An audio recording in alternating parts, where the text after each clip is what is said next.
Hey gang, Zippo.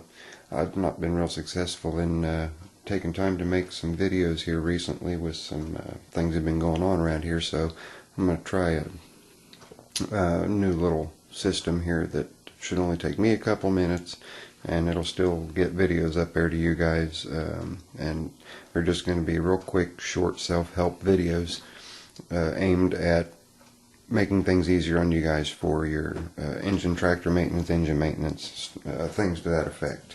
This quick video is on when you're adding a muffler or adding a muffler stack to your lawnmower engine in order to make for easier removal later on down the road if it rusts out and needs replaced or what have you. This is for the older style engines that have the screw-in bung for the exhaust manifolds. The item on the left is going to act as the muffler.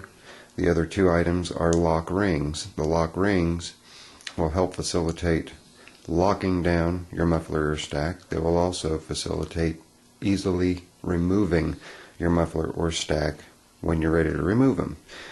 What you see here is a 1-inch NPT, which is standard on the larger cast iron blocks. The smaller aluminum block engines have varying sizes.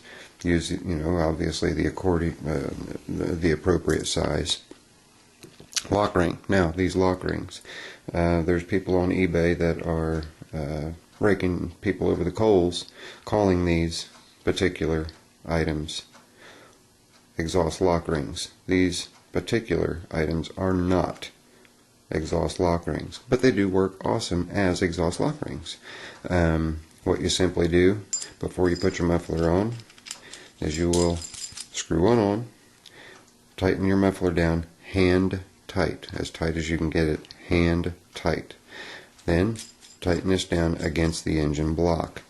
What I do is I use an air impact and impact it around until it stops. You can also do this with a hammer and a flat-bladed screwdriver. I don't recommend using a chisel unless that chisel has the end ground flat on it. And you put against the edge and keep moving it around until it is tight against the block. That will effectively lock your muffler or your collar or your street valve or your street elbow or whatever it is that you've got going directly into the block. So that takes care of that. What this actually is a conduit, an electrical conduit lock. Okay, you can get these local electrical supplies. Isn't that neat? I've got that sucker centered right there. They're supposed to be quick videos. You can get these at your electrical supply house. Get the appropriate size. If you're not sure what the appropriate size is, take your muffler with you. Go through, find one that fits. Find one that fits, you're golden. You can buy packs of 4 for like $2.50.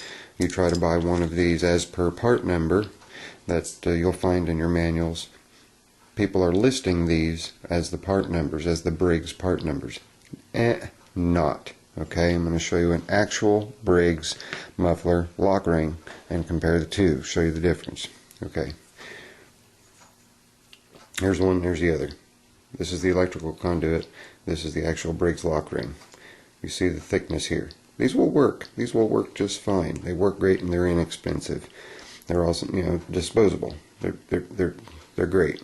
Okay, see how thin? Briggs, real. See how thick? Okay, there's your difference. For those of you doing an original engine restore and you want to be correct, this is what you want right here. If you just want to make sure your muffler stays on and doesn't come loose and you want to be able to take it off later, this is what you want to use to stay on the cheaper side. So be very careful when buying. Even your dealerships are going to try to sell you these. Don't buy these if you don't want one that is not absolutely correct for your vintage engine. Okay. The later model engines, this part number, this is what they're using. They're just using electrical conduit lockdowns. So there you have it. This is Zippo, one of my quick, not so quick videos that I'm going to try to keep posting 1 or 2 of a week on quick tips on how to do things on your tractors and on your mowers and on your gasoline small engines. This is Zippo. Later. I'm out.